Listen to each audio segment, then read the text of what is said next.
The EAA Museum is visited by hundreds of thousands every year. But this week, as we remember former President Carter, the EAA staff remember the day he walked right here. Hello. Hello.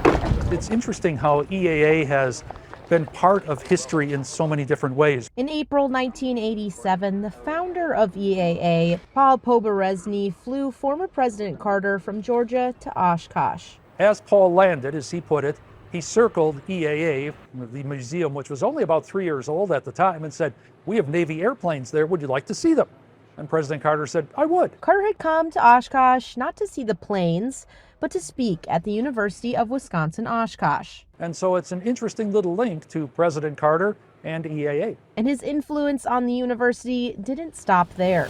The Carter Center, which supports human rights projects across the globe, donated $10,000 this year to the UWO Whitburn Center for Governance and Policy Research. We're very, very happy to be a small part of the Carter legacy and this enduring positive impact that he's having.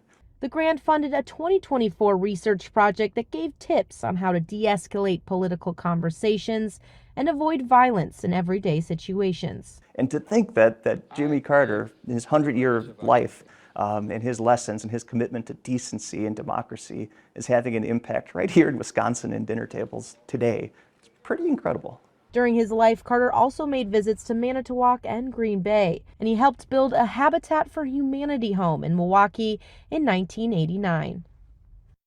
Carter is just one of two former presidents who have visited the EAA Museum. Just 2 years after he came here, former President George H.W. Bush visited as well. In Oshkosh, Claire Peterson, NBC 26.